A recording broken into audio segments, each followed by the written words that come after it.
আসসালামু আলাইকুম। আমি ডক্টর মোহাম্মদ আমান খালেদ তুষার, পেশায় একজন আইনজীবী। বিশেষ করে আমি immigration law and business law নিয়ে প্র্যাকটিস করি। তো আপনারা অনেকে হয়তো আমাকে চিনেন, আর যারা চিনেন না তাদের জন্য আমার এই পরিচয়। আমি দীর্ঘ 17 বছর যাবৎ এই ইমিগ্রেশন ল নিয়ে প্র্যাকটিস করি। তো আজকে আপনাদের কাছে আসার মূল দুটা কারণ। একটা হলো যে 2025 সালে ভিসা অ্যান্ড ইমিগ্রেশনের ব্যাপারে আমরা কী করব, আর একটা হলো যে 2024 সালে আমাদের অ্যাকচুয়ালি সাকসেস রেটটা কেমন ছিল। এই দুইটা স্বচ্ছ ধারণার জন্য আমি আজকে হাজির হয়েছি। আর একটা জিনিস হলো যে আপনারা হয়তো দেখছেন, যারা পুরাতন আমাকে চেনেন, আমার পেজ চেঞ্জ হয়ে গেছে। মানে আমি জেনে রাখা ভালো নাম, আমার একটা পেজ ছিল, আমি সেই পেজে পাসওয়ার্ডটা ভুলে গিয়েছি, এই ঢুকতে পারতেছি না যার কারণে নতুন একটা পেজ ওপেন করেছি ভিসা সলিসিট নামে। তো ভিসা সলিসিট এটা আমরা আসলে 2025 সালের জন্য খুব ভালো একটা চ্যালেঞ্জ আমি গ্রহণ করেছি ইনশাআল্লাহ। কারণ 2024-এর আলোকেই 2025 সালকে সাজাবো। তো আমার বিশ্বাস, যারা আমার সাথে কাজ করেছেন 2024, তারা জানেন যে যারা কানাডার ফাইল করেছেন, এমন কোনো লোক নাই বলতে পারবে যে আমার কাছে এসে কানাডার কোনো ফাইল রিফিউজ হয়েছে। ইনশাআল্লাহ 2024 সালে যেমন কানাডার কোনো ফাইল রিফিউজ হয় না, আশা করি ইনশাআল্লাহ 2025 সালেও ইনশাআল্লাহ হবে না। এখন আমরা বলি যে আমি মেন কোথায় ফোকাস করি, আমি ইউএস ইমিগ্রেন্ট ল নিয়ে কাজ করি। তো ইমিগ্রেন্ট লয়ের উপরে আমি খুব বেশি ফোকাস করি, এবং এই দীর্ঘ 17 বছর যাবত আমি যেসব ইমিগ্রেন্ট ল নিয়ে কাজ করছি, বিশেষ করে 2024 সাল থেকে এই 24 সাল পর্যন্ত ইনশাআল্লাহ আমি গ্যারান্টি দিয়ে বলতে পারি যে আমি নতুন অবস্থায়ও, যদি এখন একটু পুরান হয়ে গেছি, আমার ইউএস ইমিগ্রেন্ট ফাইল কখনো রিফিউজ হয়নি ইনশাআল্লাহ। যোগ্যতা শুকরিয়া আদায় করতেছি। তো আজকে আমি আমার এই ভিডিওটা শুরু করার আগে, শুরু তো করে দিয়েছি, তারপরে বলতেছি যে আপনার কাছে বিশেষ রিকোয়েস্ট থাকবে, সেটা হলো যে এই ভিসা প্রসেসিং নিয়ে কাজ করি, এবং ইমিগ্রেন্ট নন ইমিগ্রেন্ট ফাইল নিয়ে কাজ করি, এবং ইমিগ্রেশন ল সাপোর্ট নিয়ে কাজ করি দীর্ঘ 17 বছর যাবৎ। এইটাই আমার পেশা, হ্যাঁ, এটা দিয়ে আমি চলি। সুতরাং আমার এই পেজটা, আমার এই ভিডিওটা যদি শেয়ার না করেন, তাহলে আমি অর্থনৈতিকভাবে অনেক দুর্বল হয়ে যাব। আপনারা অবশ্যই সেটা শেয়ার করবেন। আর এইটা দিয়েই তো আমার ফ্যামিলি চলে, আমার আর বিকল্প কোনো রাস্তা নাই, ইনকামের রাস্তা নেই। এইটাই আমার একমাত্র ইনকামের মূল রাস্তা। আপনারা অবশ্যই শেয়ার করবেন। আপনাদের যখন ফাইল আসে, যখন প্রথম আমার কাছে ফোন আসে, আমি কীভাবে কাজ করি সেটা বলে দিই। আমি কখনোই কোনো ক্লায়েন্টকে অযথা হয়রানি করি না, এবং তাদের টাকা পয়সা লস করাই না। আমি প্রথম অ্যাসেসমেন্ট করি, কারণ অ্যাসেসমেন্টটা এই জন্য প্রয়োজন, কারণ আপনি আসলে ভিসা পাবেন কি না। কারণ ভিসা না পেলে তো অ্যাসেসমেন্ট যদি আমি করি, দেখি ভিসা না পান, তাহলে আমি তাদের অ্যাপ্লিকেশন প্রসেস করি না। এখন আমি আপনাকে দুইটা জিনিস দিচ্ছি যে আমার 2024 সালের ভিসাগুলো কীভাবে হয়েছে, এবং এইটার সাকসেস পরিমাণ কী। ইউএস ভিসাতে আমার সাকসেস ছিল অ্যাভারেজে আমার 80%, কানাডা আমার 100%, অস্ট্রেলিয়া 100%, জাপান 100%, তারপরে আপনার ইংল্যান্ডে আমার 90%, আমেরিকাতে তো বললাম 80%, আর সেনজিনেও আমার প্রায় 85%, 80 থেকে 85%। তো আমার কাছে আসলে যে বিষয় যাবে তা না, কারণ আমার কাছে যখন আসবেন কেউ, আমি অবশ্যই আগে চেষ্টা করি আপনাদেরকে জাজমেন্ট করার জন্য। আসলে আপনার যে ডকুমেন্ট আছে, আপনার কাছে 50 লাখ 1 কোটি টাকা থাকলেই যে ভিসা হয়ে যাবে তা না, হ্যাঁ। ভিসা হওয়ার জন্য ভিসা পলিসি আমাদেরকে মেনটেন করতে হয়, রিকোয়ারমেন্ট মেনটেন করতে হয়। সেগুলো আমরা অবশ্যই প্রত্যেক এম্বাসির বা প্রত্যেক ইমিগ্রেশন ডিপার্টমেন্টের রুলসগুলো আমরা ফলো করি। যেহেতু আমি লয়ার, ইমিগ্রেশন লয়ার, আমি সেটা ফলো করেই আমি আমার ক্লায়েন্টের কাজগুলো করি। তো আমার কাছে আসার আগে আমি অবশ্যই চেষ্টা করব অ্যাসেসমেন্ট করে, তারপর আমি আপনাদেরকে বারবারলি বলবো যে আপনি আমার কাছে আসেন বা আসেন। অযথা আমার এখানে এসে সময় নষ্ট করার প্রয়োজন নাই, আর অযথা ভিসা হবে না, ভিসা ফি জমা দিয়ে ডকুমেন্ট সাবমিট করে লাভ নেই। এতে ক্ষতি কী? ভুলভাল বা কেউ যদি কোনো ডুপ্লিকেট বা কোনো ফেব্রিকেটেড বানানো কাগজপত্র বা জাল কাগজপত্র, বিশেষ করে 2025 সালের কথা বলতে খুব সাবধান থাকবেন। কোনোভাবেই যেন জাল 2 নম্বর কাগজ জমা না। তারা চাচ্ছে কি, তাদের যে রিকোয়ারমেন্টগুলো আছে সেগুলো আপনি ফিল আপ করেন, আপনি ভিসা পাবেন। তারা তো আপনাকে বলেন না আমি ভিসা দেবো না। তাহলে আমাদের কী করতে হবে? আমাদেরকে সঠিক জায়গায় যেতে হবে, সঠিক পার্সনের মাধ্যমে অ্যাপ্লাই করতে হবে, যাতে আপনাদের ভিসা হোক আর না হোক, অন্তকে ব্লক না হন। আমি 2025 সালে আমার চ্যালেঞ্জ কি 2025 সালে আমার চ্যালেঞ্জ হলো আমি চেষ্টা করবো ইনশাল্লাহ যে কানাডা যে 100% রেখেছি সেই 100% বজায় রাখে, অস্ট্রেলিয়া 100% বজায় রাখার জন্য।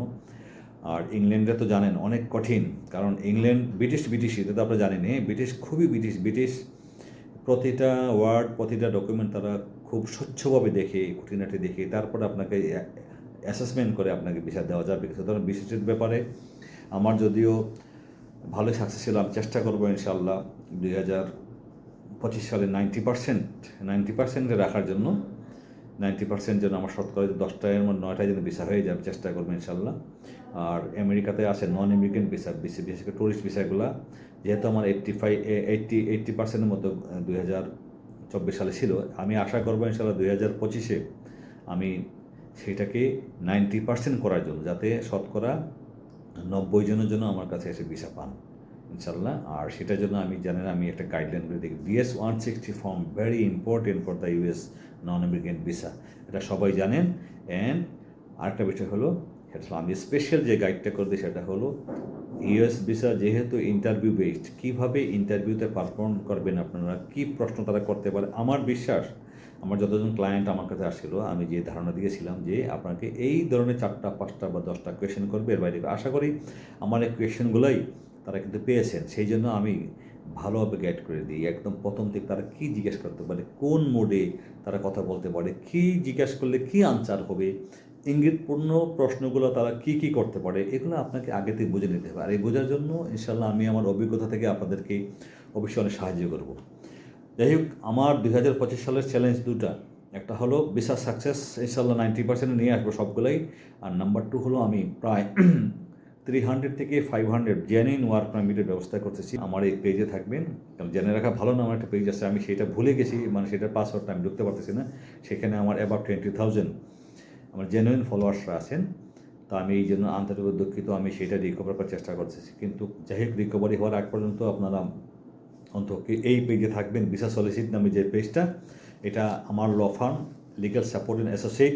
আর আবারও বলতে শেয়ার করুন, বেশি করে শেয়ার করে। আর সেনজিন ভিসার জন্য একটা গুরুত্বপূর্ণ বিষয় বলে দিই, সেনজিন ভিসার জন্য কেউ যদি অ্যাপ্লাই করে থাকেন, দুটা কাজ মোটেও করবেন না। একটা হলো কোনো ফলস ডকুমেন্ট দেবেন না, আর একটা হলো হোটেল বুকিং করে চালাকি করে ক্যান্সেল করবেন না। হ্যাঁ, আবার যদি হোটেল বুকিং করার পরেও কিন্তু জেনুইন বুকিং করার পরেও কিন্তু আপনারা কী করবেন, ফলো আপ রাখবেন যাতে ক্যান্সেল না হয়। কারণ একবার যদি হোটেল বুকিং ক্যান্সেল করে দেয় ভিসা অ্যাপ্লিকেশন প্রসেসিং থাকা অবস্থা, তাহলে কিন্তু আপনাকে তার ব্ল্যাক লিস্ট করে দিবে। হ্যাঁ, সুতরাং সেনজিনের একটা ভিসা রিফিউজ মানে, একটা দেশে রিফিউজ মানে 27টা দেশে রিফিউজ, সুতরাং সাবধান। এখন আসেন কানাডা, আমেরিকায় কানাডায় একই তথ্য দিবেন, কারণ আমেরিকার সাথে কানাডার সাথে আমেরিকা, তাদের কিন্তু ডাটা শেয়ারিংয়ের অপশন আছে, তারা কিন্তু তারা দেখতে পারে যে আমেরিকাতে কী ভাবে অ্যাপ্লাই করেছেন, কানাডাতে কীভাবে অ্যাপ্লাই করেছেন, কী ডকুমেন্ট দিয়েছেন, কী তথ্য দিয়েছেন। সুতরাং এখানে দুইটা দেশের সাথে মিল রাখবেন।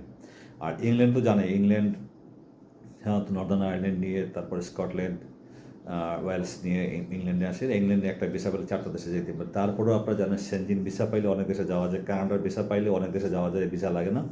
আমেরিকার ভিসা পাইলেও অনেক দেশে যাওয়া যায়, ভিসা লাগে না। সুতরাং আমি চ্যালেঞ্জ করে বলতে থাকি ইনশাআল্লাহ 2025 সালে আপনাদের জন্য খুব ভালো সাকসেসফুল রেট নিয়ে আসবো।